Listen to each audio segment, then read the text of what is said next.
Hi friends, ఈరోజు పంతం ప్రేమైన వేళ పార్ట్ 2 కథనం గురించి తెలుసుకుందాం. నెల క్రితం గోపి తెచ్చిన వారపత్రిక రెపరెపలాడుతూ కనిపించింది. కాస్త రిలీఫ్గా ఉంటుందని ఆ పుస్తకం తీసుకుని మళ్ళీ మంచంపై పడుకుంది. పత్రిక పేజీలు తిప్పుతోంది, కానీ మనసు ఎక్కడో ఉంది. పత్రికపై మనసు నిలవడం లేదు. పోనీ నిన్న తను కొన్న పుస్తకాలు చదవచ్చు కదా. వాటి కోసం ఎన్ని చివాట్లు తిన్నదో తను. ఆ పుస్తకాలు గుర్తుకు రాగానే వాటి మీదకి మనసు మళ్ళింది. పత్రిక పేజీలు తిప్పుతూ ఆ ఆలోచన రాగానే బీరువాలో ఉన్న పుస్తకాల దగ్గరికి వెళ్దామని చేతిలో ఉన్న వారపత్రిక మూసేయబోయి ఆ పేజీ చూసి ఆగిపోయింది రేవతి. ఆ పేజీలో కథల పోటీ అని ఉంది. కథ ఏ అంశాల మీద రాయొచ్చో, ఎన్ని పేజీలు ఉండాలో మొదలైనవన్నీ రాసి ఉన్నాయి. అది చదవగానే ఎప్పుడో తను రాసిన కథలు గుర్తుకొచ్చాయి. నేను కూడా ఒక కథ రాస్తేనో అనుకుంది. ఎంతో ఉత్సాహంగా అనిపించింది ఆమెకు. ఏ కథ రాయాలా అని ఆలోచించింది. ఎన్నో ఆలోచనలు వచ్చాయి, కానీ సంతృప్తికరంగా అనిపించలేదు. చివరికి ఆమెకు వచ్చిన ఆలోచన ఎంతో బాగుందనిపించింది. నా కథనే రాస్తే అనుకున్నదే తడువుగా మొదలు పెట్టాలనిపించింది. మళ్ళీ పత్రిక తెరచి ఆ పేజీ అంతా చదివింది. చివరి పేర చదివేటప్పటికీ ఏడుపొచ్చినంత పని అయింది. ఆ వారపత్రిక నెల కిందటిది. కథల పోటీకి పంపించాల్సిన చివరి తేదీకి ఇంకో 3 రోజులే టైం ఉంది. ఉదయం నుండి అంతా ఓటమి కనబడుతోంది. నా బ్రతుకు ఇంతేనేమో అనుకోగానే కళ్ళల్లో నీరు సుడులు తిరిగింది. అయినా తమాయించుకుంది. పోటీలో గెలుపొందుతుందా లేదా అన్నది తర్వాత ప్రశ్న. వచ్చిన అవకాశాన్ని వినియోగించుకోవాలనుకుంది. కానీ ఒక్కరోజులో కథ రాయగలనా అని తనను తాను ప్రశ్నించుకుంది. ఆమె మనసు అంతరాత్మ ధైర్యం చెప్పినట్లు అనిపించింది. కథ రాయాలంటే కాగితాలు, పెన్ను కావాలి. పోస్టు చేయడానికి కవరు, స్టాంపులు కావాలి. తన కథ హైదరాబాద్ చేరాలంటే రేపే పోస్ట్ చేయాలి. ఆఖరి తేదీకి చేరుతుంది అనుకుంటూ క్యాలెండర్ వైపు చూసింది. ఆ 3 రోజుల్లో పబ్లిక్ హాలిడేస్ కానీ ఆదివారాలు కానీ లేవు. తృప్తిగా తల పంకించింది. తలదువ్వుకొని చీర మార్చుకుంది. కావలసిన సామగ్రి కొని తీసుకురావడానికి బయలుదేరే ముందు డబ్బులు తీసుకునేందుకు బీరువా దగ్గరికి వచ్చింది. కాగితాలు, పెన్ను ఇంట్లో ఉన్నాయి, కానీ అవి వాడబుద్ధి కావలేదు ఆమెకు. కారణం, అవి గోపి కష్టార్జితంతో కొన్నవని అతను వెక్కిరిస్తాడు. మరి అతను సంపాదించిన డబ్బు ఎందుకు వాడాలి? బీరువా దగ్గర ఆలోచిస్తూ నిలబడిపోయిన ఆమెకు ఏదో గుర్తొచ్చిన దానిలా పక్క గదిలోకి నడిచింది. అక్కడ చిన్న పెట్టెలో ఉన్న పర్సును బయటకు తీసింది. జిప్పు తీసి అందులో ఉన్న డబ్బులు బయటకు తీసి లెక్కబెట్టింది. సరిగ్గా 49.5 ఉంది అందులో. సంక్రాంతికి పుట్టింటికి వెళ్ళినప్పుడు ప్రయాణ ఖర్చులకు తండ్రి ఇచ్చిన డబ్బులో మిగిలాయి అవి. సమయానికి ఆ డబ్బులు గుర్తుకు వచ్చినందుకు తనను తానే అభినందించుకుంది రేవతి. స్టేషనరీకి వెళ్ళి కావలసిన కాగితాలు, ఒక పెన్ను కొనుక్కుంది. ఇంకా 36.5 మిగిలింది ఆమె దగ్గర. ఆమెలో నూతనోత్సాహం పరుగులు తీసింది. భర్త వస్తే అతనికి ఈ విషయం తెలియకూడదని నిర్ణయించుకుని సాయంత్రం 6 గంటలకు టైం పీస్లో అలారం పెట్టి రాయడం మొదలుపెట్టింది. తాను మధ్యాహ్నం భోజనం చేయలేదు అన్న విషయం కూడా మర్చిపోయి రాయడంలో మునిగిపోయింది. సాయంత్రం 6 గంటలకు అలారం కొట్టింది. కథంతా మరలా ఒకసారి రాసినంత వరకు చదువుకుంది. సగం కూడా కాలేదు, కానీ నిరుత్సాహపడలేదు ఆమె. భారం భగవంతునిపైనే వేసింది. పేపర్లు, పెన్ను తన చిన్న పెట్టెలో అడుగున భద్రపరిచి వంట కార్యక్రమంలో పడింది. రాత్రి 7 దాటాక వచ్చాడు గోపి. స్నానం చేసి వచ్చి హాల్లో కూర్చుని టీవీ పెట్టుకున్నాడు. రేవతి అతనితో ఏమీ మాట్లాడలేదు. భోజనం వడ్డించి చిన్నగా దగ్గింది. ఇదో సిగ్నల్ అన్నమాట. మాట్లాడడానికి ఎంత పౌరుషమో అని గొనుగుతూ వచ్చి భోజనం చేసి లేచాడు. ఆమె కూడా భోజనం ముగించి బెడ్రూమ్లోకి వెళ్ళి పడుకుంది. గోపి టీవీ దగ్గర కూర్చున్నాడన్న మాటే గాని రేవతి ముభావంగా ఉండడం అతన్ని ఎంతో చిరాకు పెట్టింది. మాట్లాడాలని అనిపించినా తను తగ్గకూడదని నిర్ణయించుకుని బెట్టుగానే కూర్చున్నాడు. రాత్రి 8:30కు అశోక్ వచ్చాడు. మా ఆవిడ ఊరెళ్ళిందిరా, సెకండ్ షో సినిమాకి వెళ్తున్నాను, నీకు వీలుంటే రా అన్నాడు. రేవతి అలకతో చిరాగ్గా ఉన్న గోపి బట్టలు మార్చుకుని సినిమాకి వెళ్తున్నాను, తలుపులు జాగ్రత్తగా వేసుకో అని చెప్పి వెళ్ళిపోయాడు. తలుపులు వేసి వచ్చి కాగితాలు, పెన్ను తీసుకుని టేబుల్ దగ్గర కూర్చుని రాయడం మొదలుపెట్టింది రేవతి. ఈసారి కూడా అలారం పెట్టడం మర్చిపోలేదు ఆమె. అర్ధరాత్రి 12 గంటలకు అలారం మోగింది. కథలో మునిగిపోయిన రేవతి ఉలిక్కిపడి ఈ లోకంలోకి వచ్చింది. ఒకసారి రాసినంత వరకు చదివింది కథ 75% అయిపోయింది. కాగితాలు పెన్ను తిరిగి పెట్టెలో పెట్టేసింది. 12:30కు తిరిగి వచ్చాడు గోపి. అడుగుల చప్పుడు వినగానే తలుపు తీసింది రేవతి. ఆమెను చూసి ఆశ్చర్యపోయాడు గోపి. నిద్ర కళ్ళులా అనిపించలేదు ఆమె కళ్ళు. అంటే తన కోసం ఎదురు చూస్తూ కూర్చుందా? ఆ ఆలోచనకి ఆమెపై ప్రేమ పొంగింది అతని హృదయంలో. ఆమెను అనాలోచితంగా బాధ పెట్టినందుకు లోలోన పశ్చాత్తాపం మొదలైంది. రేవతి ఏమీ మాట్లాడకుండా వెళ్ళి పడుకుంది. గోపి కూడా కాళ్ళు కడుక్కుని వచ్చి నిద్రకు ఉపక్రమించాడు. మరుసటి రోజు భర్త ఆఫీస్కు వెళ్ళిపోయాక కథ ముగించింది రేవతి. టైం చూసుకుంది. మధ్యాహ్నం 1 అయింది. భోజనం ముగించి తయారయ్యి పోస్టాఫీస్కి బయలుదేరింది. కథ రాసిన పేపర్లు హామీ పత్రం జతపరిచి కవర్లో పెట్టి వెయిటేజ్కి సరిపడా స్టాంపులు కొని పోస్ట్ చేసింది. ఇప్పుడు ఆమెకెంతో తృప్తిగా ఉంది. మనసంతా తేలికగా ఉంది. రేవతి ఇంటికి తిరిగి వచ్చేసరికి మధ్యాహ్నం 2:30 అయింది. ఇంట్లోకి అడుగు పెడుతూ ఎదురింటిలోకి చూసింది. మహాలక్ష్మి గారిల్లు తాళం వేసి ఉంది. అది చూసి నవ్వుకుంది ఆమె. పాపం పెద్దావిడ పిల్లల్ని తీసుకొస్తానంది. కానీ అది ఈ టైంలో జరిగే పనేనా అనుకుని లోపలికి వెళ్ళి తలుపు వేసుకుంది. ఆమెకు ఎంతో అలసటగా అనిపించింది. మంచంపై వాలి కళ్ళు మూసుకుంది. ఎప్పుడు నిద్ర పట్టిందో తెలియకుండానే నిద్రలోకి జారిపోయింది. రేవతి రేవతి అని అరుస్తూ ఎవరో తలుపు దబదబా బాదుతుంటే ఉన్నట్టుండి ఉలిక్కిపడి లేచింది. తలుపు తీసి చూసిన ఆమెకు ఆనందాశ్చర్యాలతో నోట మాట రాలేదు. మహాలక్ష్మ గారి వెనక దాదాపు 20 మంది పిల్లలున్నారు. లోపలికి పోదాం రా అంటూ రేవతిని చూసి చిరునవ్వుతో లోపలికి వచ్చింది ఆమె. రేవతి ఇంకా ఆశ్చర్యంలోంచి బయటపడకుండానే, ఇదిగో అమ్మాయి, ఈ 10 మంది మన వీధి పిల్లలు, ఈ 5గురు మన ముందు వీధిలోని పిల్లలు, ఈ 5గురు మన వెనక వీధిలో వాళ్ళు, ఈ చంటిది నా మనవరాలు. ఈ పిల్లల్ని పోగేయడానికి వీళ్ళ తల్లిదండ్రులని ఎంత కష్టపడి ఒప్పించాననుకున్నావు? పరీక్షలకు పిల్లల్ని బాగా చదివిస్తావని, సులువుగా చదివే పద్ధతులు నేర్పిస్తావని చెప్పాను. అయినా కొంతమంది ఆలోచించారు. అప్పుడు నువ్వు వేసవిలో కూడా చెప్తానని అన్న మాటలు గుర్తొచ్చాయి. మిగతా ట్యూషన్ సెంటర్లో వేసవి సెలవుల్లో పనిచేయవు కదా.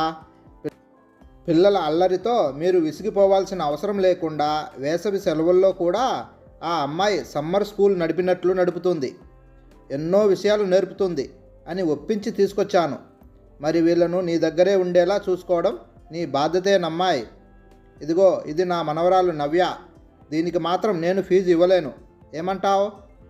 అనర్గళంగా సాగిన ఉపన్యాసం నుండి తేరుకున్న రేవతి, అలాగేనండి, మీ మనవరాలు దగ్గర ఫీజు తీసుకుంటానా? ఎంత మాట! ఈ పిల్లల బాధ్యత ఇక నాది. మీకు చెడ్డ పేరు రానివ్వను. నా కోసం ఇంత శ్రమ తీసుకున్నందుకు చాలా థ్యాంక్స్ అంది ఆమెను కృతజ్ఞత నిండిన కళ్ళతో చూస్తూ. మనవరాలికి ఫీజు లేకుండా ఎదురింట్లోనే ట్యూషన్ కుదిరినందుకు మురిసిపోతూ వెళ్ళిపోయింది ఆవిడ. ఆ సాయంత్రం ఎన్నడూ లేని ఆనందాన్ని అనుభవించింది రేవతి. పిల్లల్ని పరిచయం చేసుకొని వారితో స్నేహాన్ని పెంచుకుంది. రాత్రి 7 గంటలకు ఇంటికి వచ్చిన గోపి హాలు నిండా ఉన్న పిల్లల్ని చూసి ఆశ్చర్యపోయాడు. విసుగ్గా ఏదో అనబోతూ రేవతి ముఖం చూసిన అతను ఆశ్చర్యపోయాడు. ఎంతో సంతోషంగా ఉంది ఆమె. పెళ్ళైన సంవత్సర కాలంలో ఆమెను అంత ఆనందంగా చూడడం అదే మొదటిసారి. ఏమీ అనకుండా లోపలికి వెళ్ళిపోయాడు. మరుసటి రోజు తన దగ్గర మిగిలిన 24 రూపాయల 50 పైసలతో ఓ ఫ్లో బోర్డు, ఓ 4 చాక్ పీసులు కొన్నదామె. ఆనాటి నుండి ఆమె లోకమే మారిపోయింది. పిల్లల్ని శ్రద్ధగా పరీక్షలకు చదివించింది. గోపి వచ్చిన తర్వాత కూడా 8:30 వరకు ట్యూషన్ జరిగేది. ఆ సమయంలో ఆమెలోని ప్రతిభను చూసి లోపల ఎంతో గర్వపడడం ఆరంభించాడు అతను. పిల్లల పరీక్షలు అయిపోయాయి. అయినా సమ్మర్ ట్యూషన్ కొనసాగుతూనే ఉంది. విద్యార్థులతో ఎంతో సంతోషంగా ఉండే రేవతి గోపి దగ్గర మాత్రం ముభావంగానే ఉంటోంది. తన మాటలు ఆమెను ఎంత బాధ పెట్టాయో అర్థమవసాగింది గోపికి. తన మాటలకు గాయపడే ఆమె ట్యూషన్ మొదలుపెట్టిందని అర్థమైంది. పిల్లలు ఇళ్లకు వెళ్ళగానే ఎంతో నిస్సత్తువుగా అలసటగా అనిపించేది ఆమెకు. ఏదో తిన్నాననిపించి అలసటగా మంచంపై వాలిపోయేది. ఆమె దూరంగా ఉండే కొద్దీ రేవతి అంటే ప్రేమ పెరిగిపోతోంది గోపీకి. రోజులాగే గోపి ఆఫీస్కి వెళ్ళగానే వచ్చేసారు పిల్లలు. వాళ్లకు దేశభక్తి గేయాలు నేర్పుతోంది రేవతి. ఇంతలో పోస్ట్ అన్న కేక వినబడి బయటకు వచ్చింది ఆమె. ఆమె చేతిలో ఒక కవరు పెట్టి మనీ ఆర్డర్ ఫారం మీద సంతకం పెట్టమని ఇచ్చాడు పోస్ట్ మ్యాన్. సంతకం చేస్తూ అమౌంట్ చూసిన ఆమె ఉన్నపలంగా ఎగిరి గంతేయాలనిపించింది. 2500 రూపాయలు మనీ ఆర్డర్ అది. లోపలికి వచ్చింది డబ్బు తీసుకుని. కవర్ చించి చదివింది. కథల పోటీలో తన కథకు 2వ బహుమతి వచ్చింది. ఆనందంతో నాట్యం చేయాలనిపించింది ఆమెకు. డబ్బు కవరు తన పెట్టెలో దాచింది. గోపీకి ఏమీ చెప్పలేదు. వారం తర్వాత తన కథ పడిన సంచిక కొని తెచ్చుకుంది రేవతి. కథ చదువుతుంటే ఆనందంతో ఆనంద బాష్పాలు రాలడాన్ని నివారించలేకపోయింది ఆమె. తన పేరును మరీ మరీ చూసుకొని మురిసిపోయింది. ఆ రోజుతోనే గోపీకి రేవతికి గొడవ జరిగి 2 నెలలైంది. రాత్రికి లేట్ అవుతుందని, ఇన్స్పెక్షన్ వర్క్ ఉందని ఉదయాన్నే చెప్పి వెళ్ళిపోయాడు గోపి. ఆ వర్క్ ఏదో ఈరోజే తగలాడాలా అని బాధగా అనుకుంది. ఆ సమయంలో భర్తపై తాను గెలిచాను అన్న ఆలోచన రాలేదు ఆమెకు. విచిత్రంగా గోపితో ఆ సంతోషాన్ని పంచుకోవాలని, అతని కౌగిట్లో వాలిపోవాలని మనసు మరీ మరీ కోరుతోంది. కానీ గోపికి ఎదురుపడి మాట్లాడాలన్నా, ఈ విషయం చెప్పాలన్నా ఎందుకో భయంగా అనిపించింది. తాను కథ రాయగా మిగిలిన చివరి కాగితం తీసుకుని గోపికి ఒక ఉత్తరం రాసింది. తన కథ పడిన వారపత్రిక సంచిక, దానిపై ఈ ఉత్తరం 2500 రూపాయలు ఒక కవర్లో పెట్టి టేబుల్ మీద పెట్టింది. అవి ఎగిరిపోకుండా పేపర్ వెయిట్ని ఉంచింది. గోపి కోసం రాత్రి 11:30 వరకు మేలుకునే ఉంది. బాగా అలసిపోవడం వలన ఆమెకు తెలియకుండానే గాఢ నిద్రలోకి జారిపోయింది. అర్ధరాత్రి 1:30కు వచ్చాడు గోపి. డూప్లికేట్ కీతో తలుపు తీసుకుని వచ్చాడు. బెడ్రూమ్లో ఆదమరిచి నిద్రపోతున్న భార్యను తదేకంగా చూస్తూ ఉండిపోయాడు. ఇంతలో అతని చూపు టేబుల్పై రెపరెపలాడుతున్న కాగితంపై పడింది. డబ్బులున్న కవర్ పక్కన పెట్టి ఉత్తరం చదవడం ప్రారంభించాడు.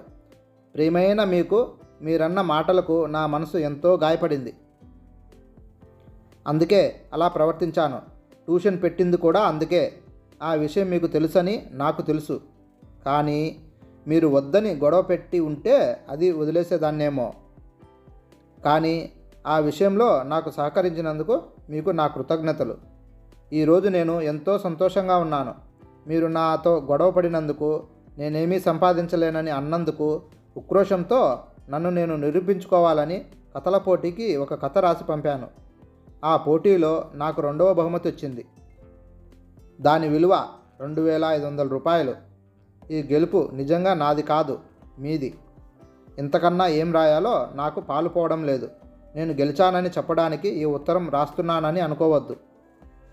నా సంతోషం నీతో పంచుకోవాలని నా ఆశ. కానీ మీకు ఎదురుపడి నా మనసులోని భావాలు చెప్పేటంత స్వాతంత్రం లేదు మీ దగ్గర నాకు. అందుకే ఈ ఉత్తరం. ఇట్లు రేవతి. ఎన్నో చెప్పలేని భావాలను ఆ చిన్ని ఉత్తరంలో చదవగలిగాడు గోపి. వారపత్రిక తీసుకొని సోఫాలో కూర్చుని చదవడం మొదలుపెట్టాడు. కథంతా రేవతిదేనని అర్థమైంది. కానీ ఆమె భర్త పాత్రను కించపరచలేదు ఆమె. అతనితో తను కావాలనుకున్న అనుబంధాన్ని, స్నేహాన్ని, స్వేచ్ఛను ఆ కథలోని భర్త పాత్రకు వర్తింపచేసి ఆ పాత్రను ఎంతో ఔన్నత్యంగా తీర్చిదిద్దింది ఆమె.